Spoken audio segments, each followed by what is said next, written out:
Hey everybody, 𝐂𝐀𝐒 here, your number one trusted advisor for building an online passive income business. Today we're talking about the three different types of business models that we utilize for building passive income online. And there's a lot of intricate parts to building these businesses, and I'm not going to really dive super deep into them.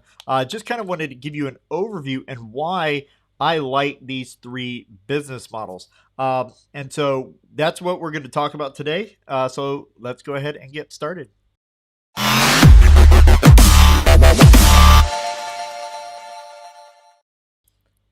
right. So again, today we're talking about three different types of business models. And I personally believe that, especially in today's economic environment, we really need to build some sort of passive income, whether it be offline or online. Whether that means you are doing something like real estate investing or something like that, or you are building online businesses. And personally, I believe that the online business is really the way to go. I do offline, I do online. But for me, I can literally spend even a quarter of the time online building something online that I do offline and still make the exact same amount of money. So it may take me 3 months or even maybe sometimes 6 months in order to build something offline, such as some sort of real estate deal. Maybe I'm trying to acquire an apartment community. It's going to take me months to just research and find something to even put a bid on. And then once I acquire that property, then it's going to take me a while for it to get going, for me to create more additional value in that property, to raise the prices of the units and like all of this stuff in order to make any amount of cash flow. Whereas online, depending on the business model that you utilize and execute on, you could be making money in as short as a few weeks to maybe a month at most. It's really not that difficult. And once you understand all of these different components, you understand how to execute flawlessly. Depending on the market that you're in, how well you understand your audience, and so forth, you could literally be making money in just a couple of days. And that's one of the reasons why I like building money, passive income online. And it has to be some sort of recurring cash flow that when I'm sleeping, I can actually be making money. Now, there's no such thing as 100% passive income. All right, that doesn't exist. And what I mean by that is me set something up and never ever have to do anything with it again, and I'm continually making money from it. It doesn't work that way. There's always going to be something that you need to do with your business, whatever that is. One of the three ways that we're going to talk about, it doesn't matter which way it is, there's always work to be done. Some have more of a front-loaded setup process where it's going to take you a little bit to get going. But then once you build out everything and it starts to get going, then you still need to do a little bit of work. But for, I would say a good 80 to 90% of the time, it's pretty much hands off. And I really like building those models. And I like to also build models that, take a little bit more work. And we're going to talk about that. The first thing that you really need to consider is building an audience. So no matter what way, model that we're going to talk about, you really need to build an audience first, right? This could be an audience in a blog. This could be, an audience on YouTube or some sort of social media platform like Facebook, Instagram, TikTok, or something like that, right? You need to have an audience that you can share stuff with. So, similarly, like what I'm doing here on YouTube, I'm building an audience here on YouTube so that, ultimately when I have a course, membership, and so forth, like I do have a course and a membership right now, it's just not open to the public right this second. But when it is open to the public, I have people that I can share that with that could come in, purchase that course, come into that membership, and something that happens right away. If I don't have an audience, and I've gotten trapped into this scenario before where I developed a course or I had a membership, but I didn't have an audience of people to share that with. And I'd go ahead and launch and nothing would happen. Maybe one or two people would come in because they were my friends, or I'd share something over on my personal Facebook page, profile. And, I might get one or two people, but essentially I was launching to crickets. So I truly believe that you need to have an audience of, people that you're talking to before you ever decide to create one of these three different business models. And then once you have your audience and you've decided on one of these three business models, I believe that you really need to do your best to automate as much as possible. Automation is absolutely huge in what I do.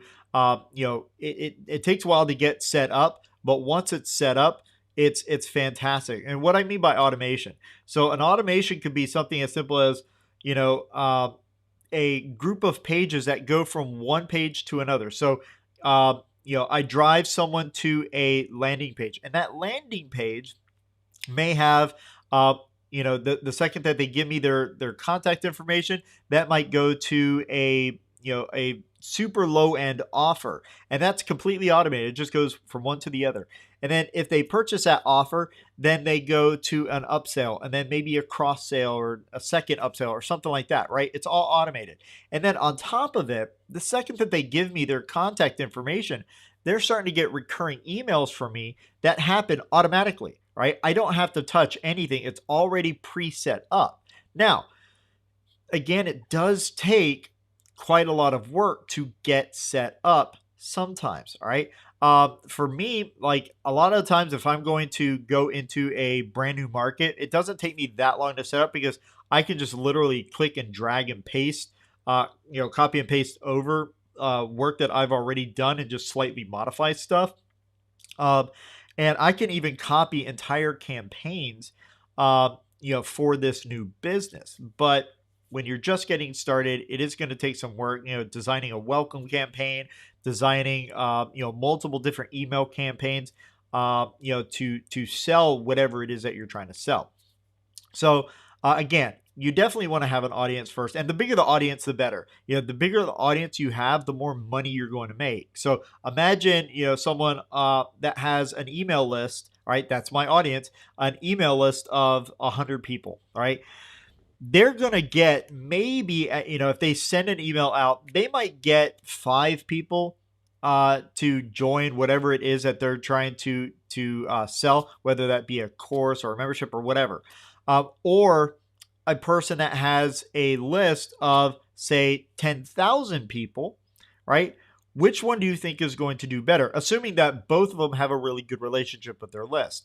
If the one with 100 people, if the person with 100 people has an amazing relationship with their list, and the person with 10,000 people has a terrible relationship with their list, never, contacts them. And if they do, it's a very hard sales pitch, over and over and over, just pounding, trying to get a sale. Ultimately, the one with only 100 people are really going to make a much bigger impact and probably will make more money than the person with 10,000 people. But generally speaking, the more and the bigger of an audience you have, the more money you're going to make ultimately.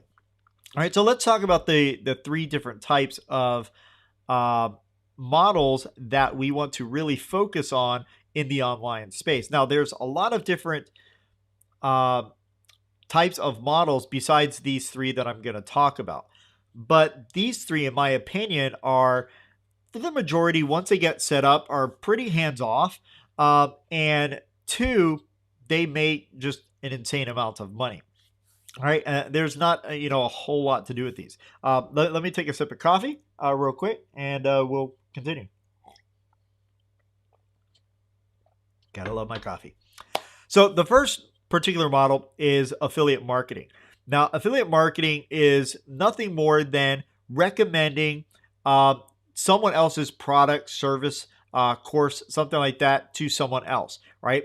When you recommend it to them, if they click on your link, then you will get a small commission at no charge to that customer, right? That's a huge thing, is that it's no charge to them, right? The company is actually going to pay you for you recommending their product, right? This is no different than a car salesman. I link this to a car salesman a lot. So imagine a car salesman makes a sale.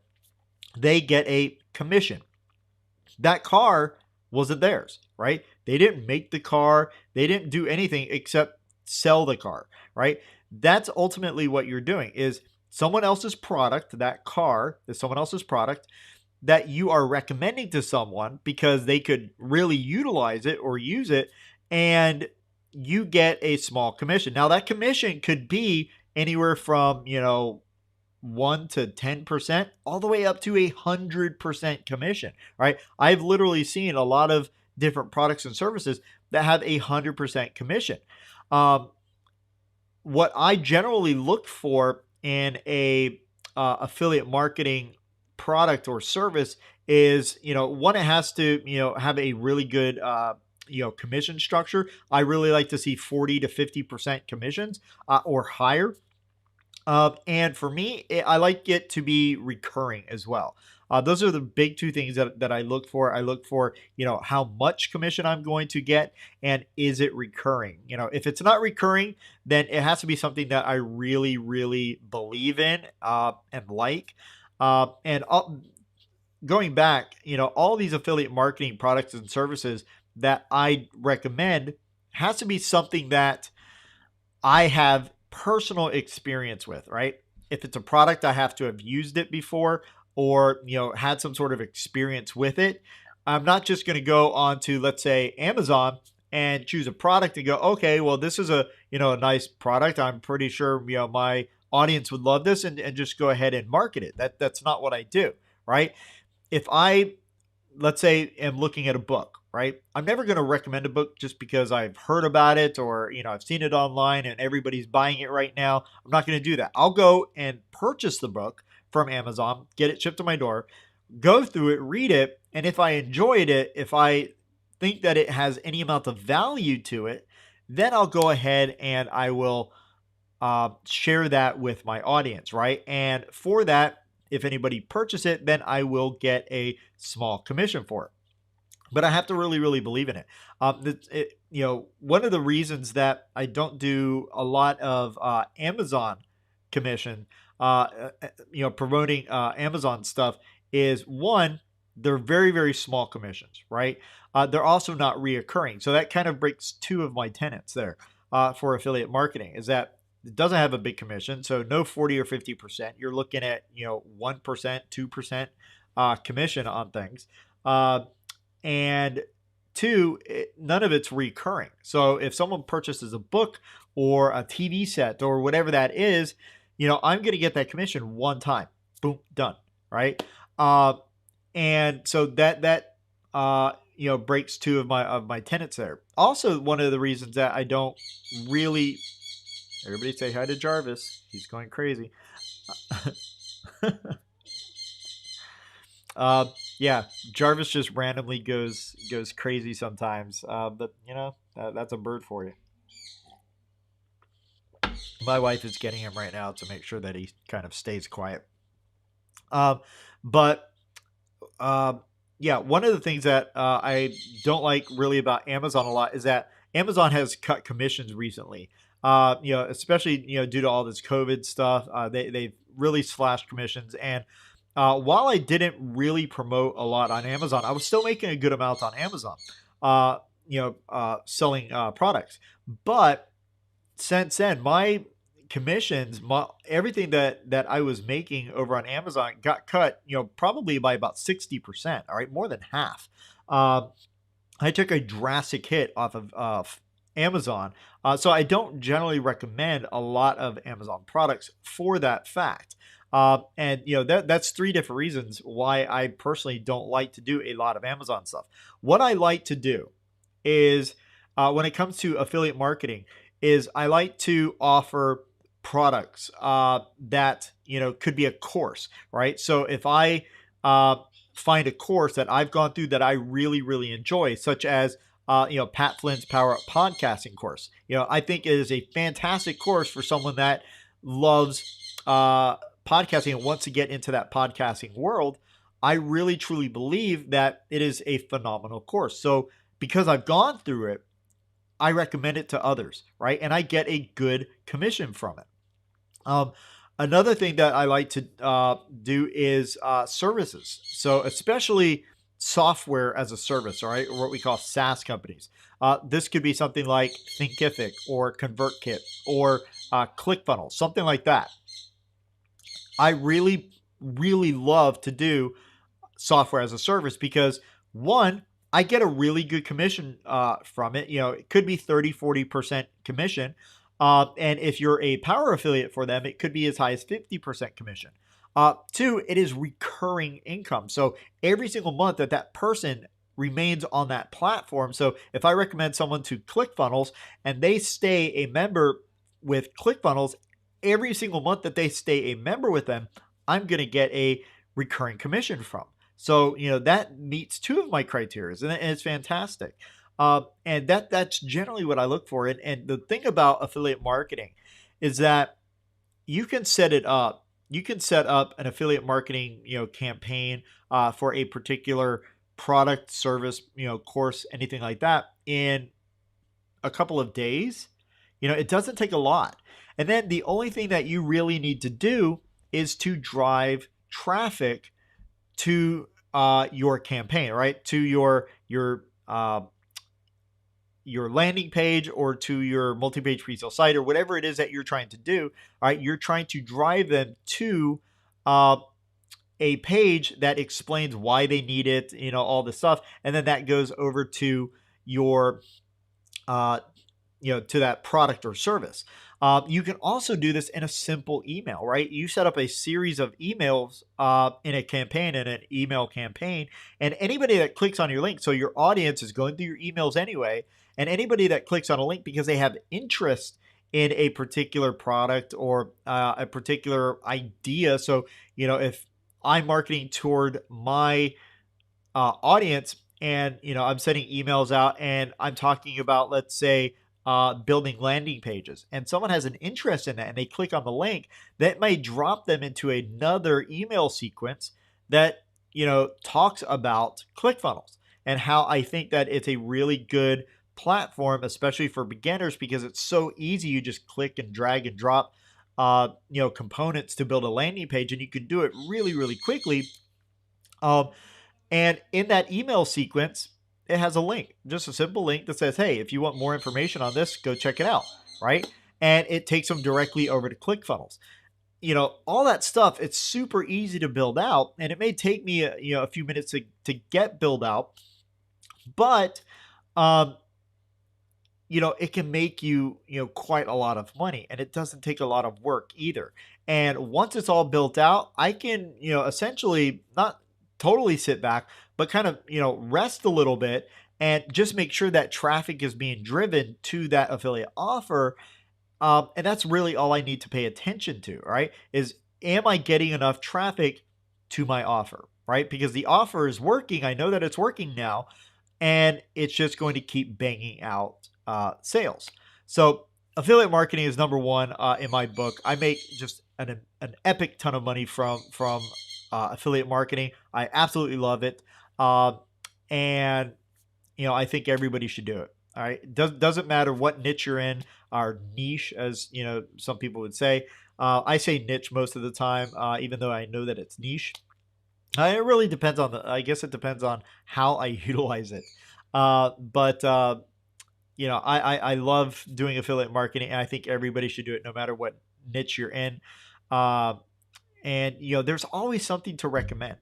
All right. My mom asked me for something. My mom wants to give me, send a present for my daughter Lily, and she's like, what do I get her? Because my mom's not around. My mom's in a completely different state, and she wants to get my daughter something. Well, I recommend stuff to her through something like Amazon or something, and I will send her links to products or services or whatever.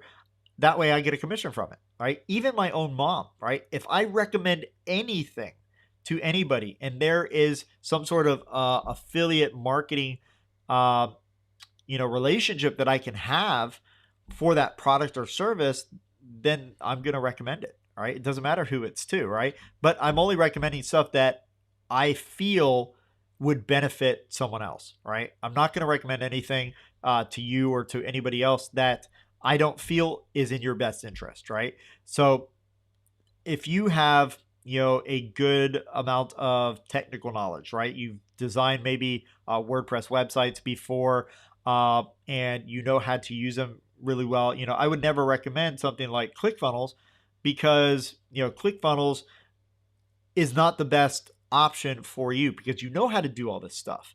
So giving you ClickFunnels that's going to cost you $97 per month starting, is not going to be in your best interest, right? So I might recommend something like Thrive Themes, where you can do essentially the same thing as ClickFunnels, but it only costs you about $200 per year instead of $97 per month. And you can do everything that you can over on ClickFunnels there, and it's hosted in a WordPress platform, right? So, again, I'm only going to recommend stuff that I feel that you really, really need. So that's affiliate marketing. I think it's fantastic. It can be almost with anything that you can have a affiliate marketing relationship with: courses, products, services, SaaS companies, all that good stuff. The second model that I want to talk about is membership websites, right? And these are in order, right? These are in the order that I really, really like to see because, affiliate marketing is number one in my book because you can get started really, really quickly and you can make a good amount of money with affiliate marketing. But it does take a little bit more to get going. Membership websites. Membership websites are number two, and really, it's kind of like right there. Affiliate marketing and memberships really kind of butt heads with everything for me because I love both of them almost equally. Membership sites are really, really easy to get launched, right? You can set up a membership site in a day or two. And as long as you have an audience, you can start funneling people in right away, right? But you really have to decide on what that model of membership is going to be. Is it going to be an open membership? Is it going to be a closed membership? What are you going to offer in that membership? Is it going to be course-based? Is it going to be community-based? There's a lot of different factors, but once you decide all that, it's actually really easy to execute. And the biggest thing that I like about membership sites is that it is recurring income, right? So, no matter what's happening in our relationship, in our economy, a membership website can still bring you income. So let's say let's take affiliate marketing, I have to drive traffic to it. And if that traffic dries up, then I might not be making any more, affiliate income. Whereas a membership site, if my traffic stops, I'm still making recurring revenue from my members that are already there. Good morning, everybody. I see a couple more people popping in. Consult the Blind Guy, Jen Games, and everybody else. Welcome to the stream. I appreciate you all being here. With membership sites, it's recurring income, and I really, really like recurring income. That's how we are going to make money while we sleep, right? You can make money while you sleep for other things, but when you have recurring income, then through something like a membership site, right, you don't have to worry so much, right? If I'm selling a course and that traffic dries up, then I don't sell any more courses, right? But with a membership site, it's going to continue, right? I'm still going to be making money, and it's something that I can generally plan on, right? So, I have a certain amount of people coming in, and there's always going to be something called churn, right? Or a churn rate, which are people dropping off. There's always going to be that, but that can be calculated so that next month I know roughly how many people are still going to be on, and I can plan for that income to come in. I absolutely love membership sites. They are fantastic. Good morning, Sue. Thanks for being on here. I appreciate you being here. And another thing that I really like about membership sites is that you get to really know and understand your members intimately, right? So I have right now a beta group that I am working with for my course and my membership for Karma Cash Flow, and I'm getting to know these individual people really well, right? We speak on a weekly basis.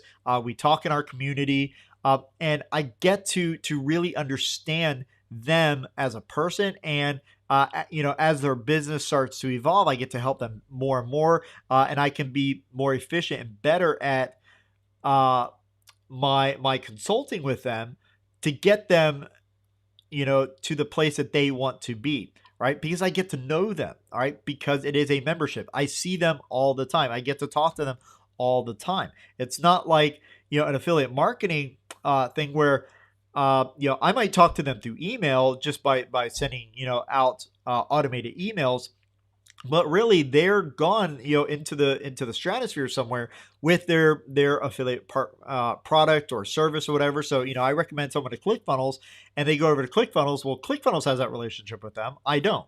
Right. I can still keep some sort of relationship with them, but not as big of a relationship and intimate with them as I can with a membership site. I absolutely love membership sites. How's it going, Rhino Dog 34? I see that you are on. By the way, if you have any questions, go ahead, type the word question all in caps before you ask a question. I am taking questions, so if you have anything you want to ask about whatever, specifically affiliate marketing or membership sites or whatever that we're talking about today, that would be great. I'll happily answer them. Consult the Blind Guy is saying, I'm finishing up my mastermind right now. Awesome. That's really awesome, dude. Let me see if there are any questions here. I don't think there are right now, but I am going to take a sip of my coffee. Gotta love coffee. It's really funny. I was talking to my wife yesterday, kind of breaking from the content right now.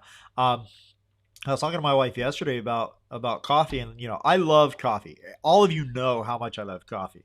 I drink. My wife and I drink pots of coffee. And but I was talking to her yesterday because I realized something in the past couple of days. So this entire week since Sunday, I've been on and off fasting. So Sunday I had a meal.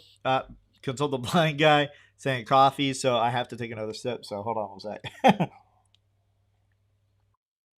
That is the thing on my channel. If you hashtag coffee, I have to take a sip of coffee. So there you go. How do I? Okay, there we go. But I was talking to her about coffee, and I was saying that I've noticed over this time, over this past week of fasting, that I've noticed some changes. So Sunday I had a meal. Monday I didn't eat anything, and I didn't eat until about 5 o'clock on Tuesday, and I had one meal, steak. A good amount of steak, probably about 18 ounces of steak, and then I didn't eat on Wednesday, and then yesterday, Thursday, I didn't eat until probably about 6 o'clock, 6:30 at night. And when I picked my wife up from the airport and everything, and we were out. So we went out to dinner. And I noticed, though, that when I drank coffee, I was feeling this kind of, I don't know, it's just a weird feeling inside that I didn't notice before when I wasn't fasting. And I was wondering, maybe it had to do with the fast, or maybe it's what coffee is doing to me.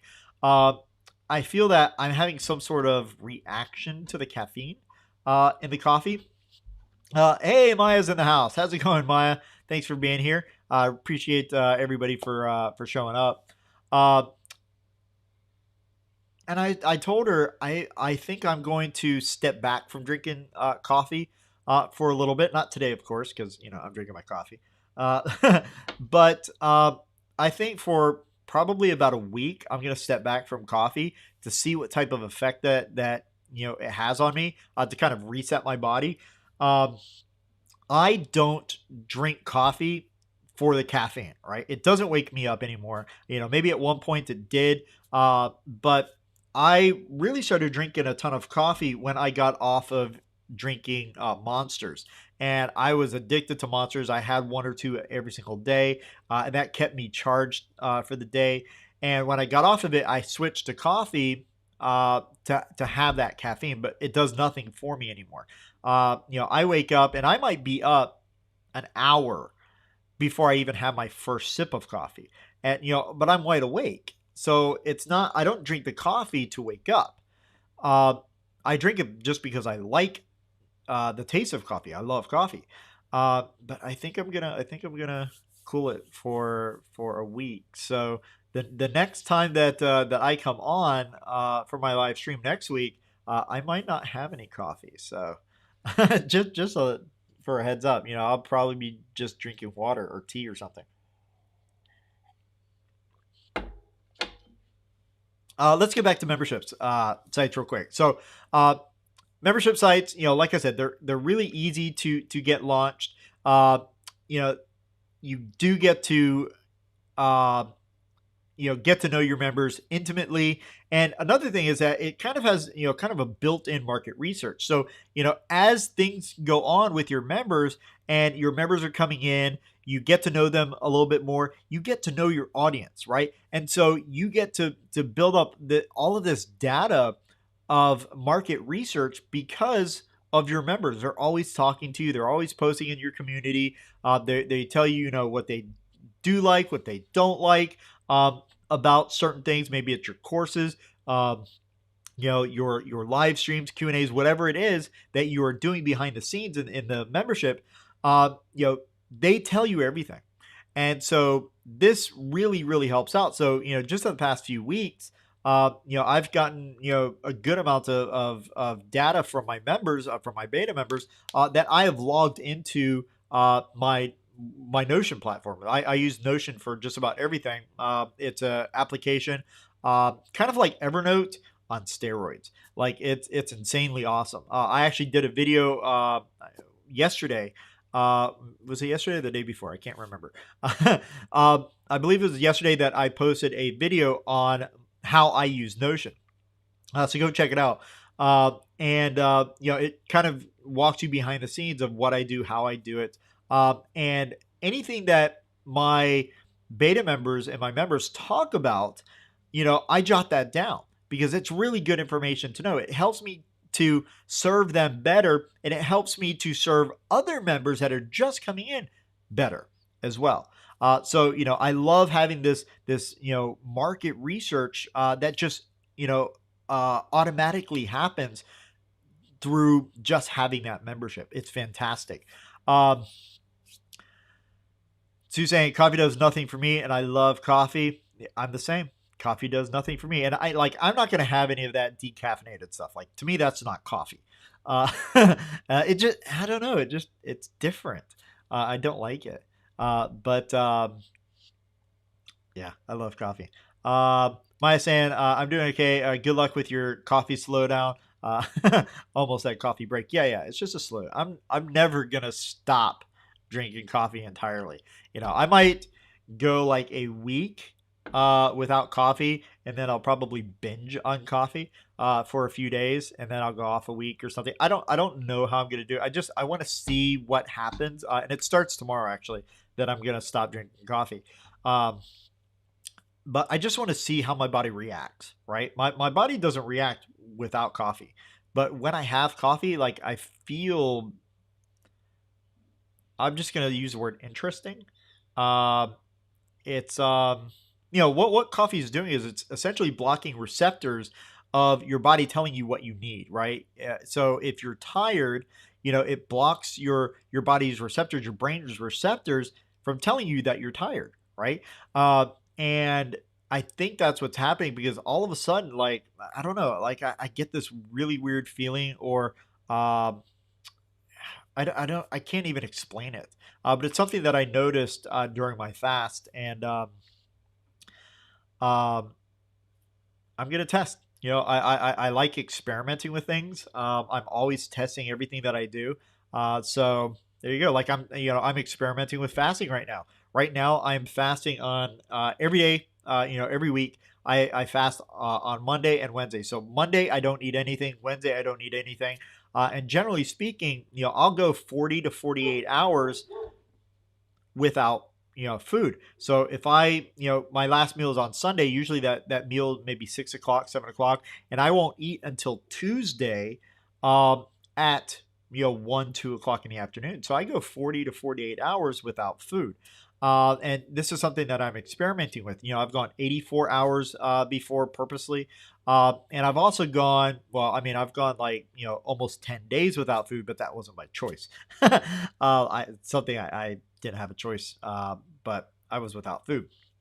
Um, but so I experiment with stuff. So I'm gonna experiment with this coffee thing and see how it makes me feel when I'm off of it for a week, and then I go back on it, because that's what I really want to see. I want to kind of detox from coffee, and then when I come back on, I want to see how it makes me feel. And who knows? Maybe at some point I might cut it out completely. I hope not. But yeah, we'll see. We'll see how I feel. Um, Back on membership sites, I've got my list of notes here. Another thing that I like, I talked about before, but I have it on here, is if the traffic dries up, that revenue's still there. That's a huge thing for me, especially if we look at what's going on in the economy right now. Like right now, there's a lot more people online because of the pandemic and all this stuff that's happening in the economy. More people are online, so more people can come into your membership.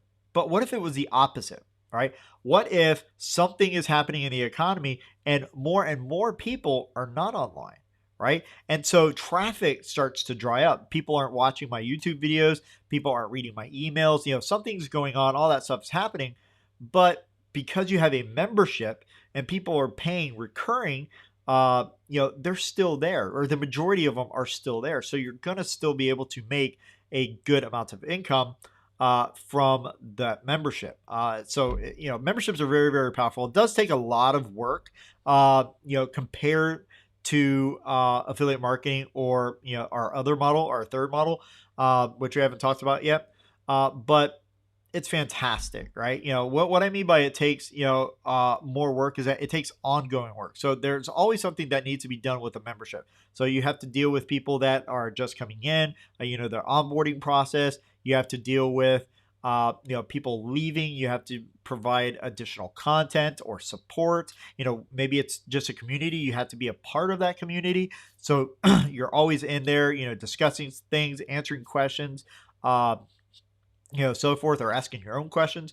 And or maybe you're doing some ongoing training, every single week. Like for me, every week I do a Q&A, which, by the way, any of you Officer Academy members, we are doing Q&A later today. So that will be at, 4 p.m. Eastern Standard Time. Let's see, 4, 3, 2, 1, 1 o'clock Pacific. So don't forget about that. You all should have gotten emails with the link. If not, it is in the Officers Academy. So, but there's always something to do. So again, I do weekly Q&A calls. I'm constantly trying to put up more and more content up for my members, and for anybody that has purchased my course, which nobody's purchased my course yet because it is still in beta. But I'm always doing something. And even when my course is built out, there's still more to do, right? I'm going to be going live, 4 days a week in mini live streams for my members. I'm going to be doing my live Q&As every week. I'm going to be doing my monthly hot seats with my members. I'm going to be, publishing a newsletter for my members. There's a lot to do, but it's so worth it. It's one of my favorite things to do online, is to build memberships. Like we have a membership site for for our jiu-jitsu. It's not mine. I call it my partner, Ryan and Dave. They own it. They are technically my client, but I feel like I'm involved because I am involved, and I get paid handsomely for doing everything. And so I kind of feel that it's mine too. And we have a membership that is running really, really well, but there's always more to be to do. Dave comes into town. We may shoot 10 to 15 different videos that has to be edited, that has to be put up, that has to be categorized and ordered. It has to be checked off the list. There's always stuff to be doing. And then every week we do Q&A. So one week we'll do Q&A with Ryan, and then the next will be with Dave, and vice versa. There's a YouTube channel that's involved to drive more traffic, for our audience. Again, lots to do, but again, it's always it's so worth it. I guess that's what I'm trying to say, is that it's really, really worth it. Consult the Blind Guy is saying, I'm excited for today's meeting. Yeah, me too. I haven't seen you guys in a little bit, so I'm really excited. Consult the Blind Guy is saying, I'm launching a new channel today as well. Oh, tell me about your channel. Oh, you'll have to tell me about it later. Maybe just put a little quick thing in here, so that I know, so that I kind of get a heads up for later, because later on I'm going to ask you. Uh-oh, coffee. Oh, grass guys are here again. Why is it every single time that I come on in a live stream, the grass guys show up? I don't know. So let's get to the third way of building passive income online. So the third way is to create and sell an evergreen online course. And I really want to use that term evergreen really clearly. All right. I don't believe in selling courses online that aren't evergreen, right? It has to be information that is going to be sustainable for a long amount of time. I've seen people put up, Facebook ad courses, and those Facebook ad courses, by the time that they get it up and really start selling, Facebook's changed, right? And they have to go back and completely redo the course itself, because the Facebook ads platform has changed. The algorithm has changed. The way that it moves, the way that it works, it's all completely changed. And so it's not an evergreen course, right? They have to go back and they have to go and change almost the entire course. Maybe one or two videos are going to be the same, that they don't need to adjust, but virtually everything needs to be changed because the platform had changed. Talking about it could be anything, right? It talks about a particular platform. I saw actually the other day a course.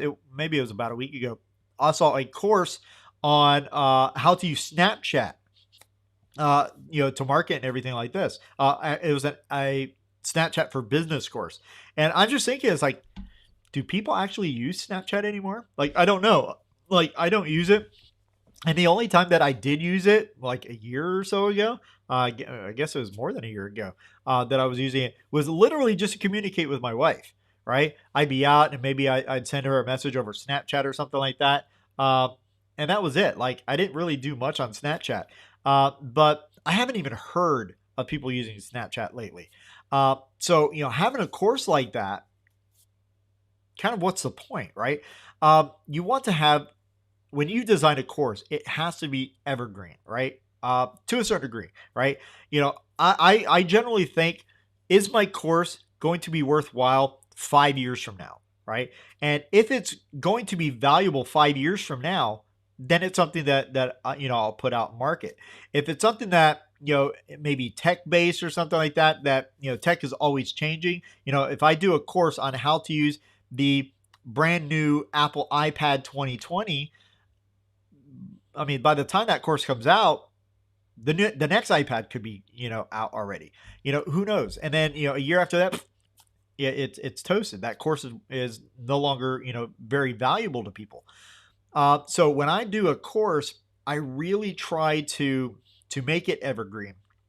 And so that, people coming in, they get the foundational element. So if I want to do a course on, let's say, driving traffic through Facebook, it wouldn't just be through Facebook. And it wouldn't be like I show a lot of screenshots and videos on exactly how you go in and adjust your ads and so forth. I would talk about the reasoning of what to look for in your advertising campaign to make sure that it's working well, right? Because that's going to be evergreen from here for 10 years from now, 20 years from now, right?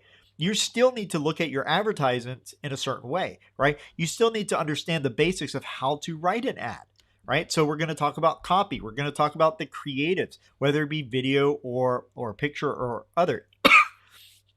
And things like that, right? Because that stuff is going to last a long time. I actually went through a course that was all on advertising recently, and they didn't show a single screenshot, and it was all in text, by the way. This course was all in text, zero videos or audios, and this course didn't show a single bit of Facebook, ad platform. It didn't show a single bit of Google or Twitter or LinkedIn or anything like that, right? It was explaining principles, concepts, ideas of how to advertise, not how to advertise with this one particular platform here in 2020, right? Because that's not evergreen, right? I think I've kind of pounded this evergreen a little bit, that you kind of starting to understand that you really need to think about and consider the longevity of your course, right? But courses are fantastic. You can drive traffic to a course while you sleep, and that course could be selling over and over and over. And one of the good things about, one of the reasons why I went from consulting to designing courses is because, when I was consulting, like one-on-one and so forth, I might only be able to take 8 or 9 people. In fact, I limited it to 9 people that I would accept as a private client, because it takes up a lot of my time. But I can sell 10,000 courses, in an hour's time span, and I don't really have to do anything. I got to get a lot of that upfront work done, right? I have to create the course, and once it's up, though, really I just need to drive traffic to that course, to that sales page for that course. And it can continue to make me money, even while I sleep, and, I definitely think that, everybody should have a course on something. Everybody has knowledge in some sort of topic. And, no matter what it is, Consult the Blind guy that's on here, he has a particular niche that he can do a course on. Jen Games is on here. She has a particular, niche that she can do a course on. Everybody has some sort of specialty or knowledge in some sort of area that you can create a course. And then once you build out that course, you just need to drive traffic to it, right? And of course, you got to make adjustments and so forth to make sure that your sales page is working, that your follow-up campaigns are working, and everything's working smoothly. But once that's done, essentially, you just need to drive traffic. Whether that be you create a YouTube channel and you're constantly, telling people about it, telling people about it, or you're over on TikTok or whatever, right? You're building your audience, you're driving traffic, or maybe you have a blog that you are writing for, and your blog, is the way that you drive traffic. That's fine, right? You just got to constantly drive traffic, and that, once it's up, though, it's up, and it can continue to make you money constantly, right? It's not recurring, right? It could be recurring in some sort of sense. So like I've seen a lot of people that have courses that, you pay a certain dollar amount for the course, but it's every single year, right? It is recurring, but it's an annual recurring, almost a membership. But to have access to that course ongoing, you have to pay a certain amount. So it could be, $500 per year that you have to pay to have access to that course, right? I don't really like that. I like just, one particular price, and maybe that price is broken up, over 2 or 3 monthly installments so that they get it. But once they've paid that full amount, they have the course, period. And then any future updates, maybe they get it for free, maybe they don't, maybe there's a slight upgrade, whatever. You can work all that stuff out. But like they pay for the course and it's done. But it can be making you money constantly. And this is where I started in online. Well, I really started online by doing books, like ebooks and so forth. But once I really started to get my feet wet, I started to make money. Then I started to put things into different courses and memberships. and both have served me very, very well. I've had courses that have sold for $5. I've had courses that have sold for thousands of dollars. It doesn't really matter the price. What matters is what you put into that course. But these are the three models that I like. Affiliate marketing is fantastic because you can get set up really, really easily and really, really quickly, and be making money, pretty steadily with affiliate marketing. Membership sites are fantastic because it's recurring income. You're going to be making that month to month, every single month, no matter what. As long as you're giving your audience and customers, your members, what they want, what they need. And then selling evergreen online courses as well. These are the three best business models, in my opinion, for making passive income online. And like I said, there's no such thing as 100% passive income, but it is pretty passive, right? Question here. When having a course, is it important to have a worksheet like we have for the avatar? I really like to have downloadables in my courses. So I try to, for the most part, with my course, have all three different types of medias. So I like to have video, I like to have audio, and I like to have text as well. So you'll see in a lot of my pages that we'll have a video on the topic. Underneath the video, there's a transcription of that video because some people like to read. And then at the very bottom, there is typically an audio download for you to download, so that way you can listen to it, because a lot of people enjoy audio more than video or text. So I like to have all three. But then on top of that, I also like to have a PDF or worksheet or spreadsheet or something for someone that they can download and utilize because it's actionable, right? So let's take the perfect avatar worksheet that you have in the course, Andrew, and you can download that and you can actually utilize it and just write in there everything that you're going through, right? It's actionable. You actually get to do something. And that takes that course a whole other level. It becomes interactive. And instead of just, something passive where the person is just, oh, I'm just going to sit here and watch another video on my monitor, right? And just video after video, they're actually doing something. So having a worksheet or something, I think, is really helpful, but you don't want to have a worksheet or a PDF or something like that just to have one, right? It has to make sense. So, you'll see a lot of my videos, I don't have a worksheet or spreadsheet or something for a lot of my videos, actually. There's always text, there's always, a video or something, audio, but a worksheet, it has to make sense. It has to be, download this worksheet because you need to do this. Does that make sense? I hope that makes sense. I hope that answers your question. By the way, if you do have any other questions, go ahead, throw that in the chat so I can answer it with the word question all in caps first, similar to Consult the Blind Guy did. Does that answer your question, Andrew? I hope that answers your question. Jarvis, yeah. Jarvis gets loud sometimes. He really does. All right. I'm not seeing any other questions. Let me see. Let me scroll back up here. And I know that there is a delay as well. I think that there's like a 30-second delay here. Let's see. Nope. I'm not seeing anything. All right, guys. So that's going to be it for me today. I hope that you've gotten some value from this video. If you've liked it, go ahead, smash that thumbs up button, that like button. And don't forget to subscribe to the channel if you haven't done so already. And make sure that you click that little bell icon so that you get updates on upcoming videos and live streams. Also, a reminder, Officer Academy members, there is a live Q&A today at 4 p.m. Eastern Standard Time. So don't forget. I hope to see everybody on there. Until next time, guys, we will see you next week. Same time, same place. Actually, it's going to be Thursday. My typical day is Thursday, but yesterday I had some personal stuff going on and other stuff. But, Thursday at 9:30 Eastern Standard Time, I will be live again, and I hope to see you then, guys. So take care. Peace.